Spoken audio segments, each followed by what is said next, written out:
Elio, ano tawag mo sa akin? Ano yung binili mo? Sabi ko sa'yo, dato puti. 4 kantos. Sabagay, pwede na rin to. At least nauutusan na si Elio. 4 kantos. Nahilig sa 4 kantos si Elio. Luluto po kasi ako dito ng paksiw sa gata. Ayan, no? Palayok. Diba? Nauutusan na si Elio. Sabi ko sa inyo eh. No, Ina. Oh, Ina. Ito ulam nila ngayon.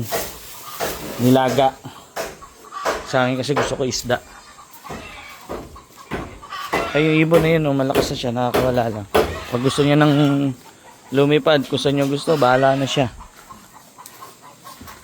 Yan, ginagawa na nila ng CR si Elio. Dahil ampunin ko na si Elio. Kakausapin ko din yung pamilya niya para makakuha din natin ng concern sa family. Para walang problema.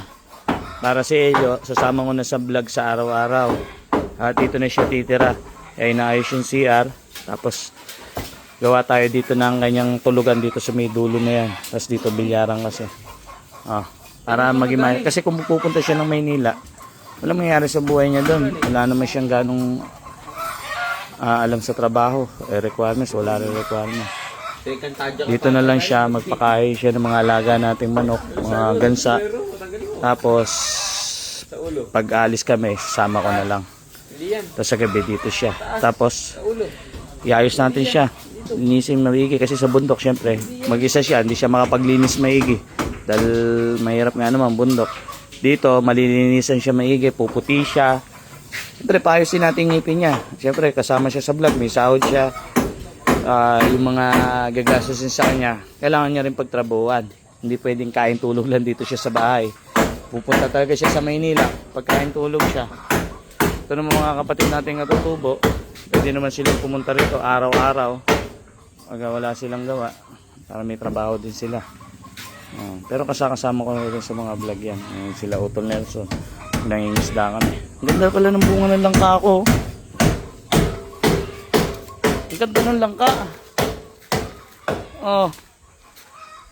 Ang ganda. Lucky. Mukhang may hinog totola, ano? Tapos palilinis natin yung paligid. Palis din natin mga kaway. Kailangan puro graba lang. Tapos bilyaran. Para maganda yung ating likuran. Totoo lang, mahirap ang obligasyon sa isang tao.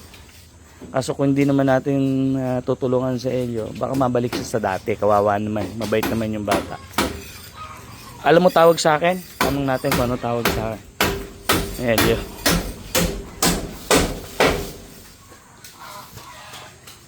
Elio, ano tawag mo sa akin? Daddy. Ha? Daddy. Ano tawag mo sa akin? Daddy. Oh, daddy ha. Daddy. Mayos ka. Baka gusto mong pumunta ng Maynila agad-agad.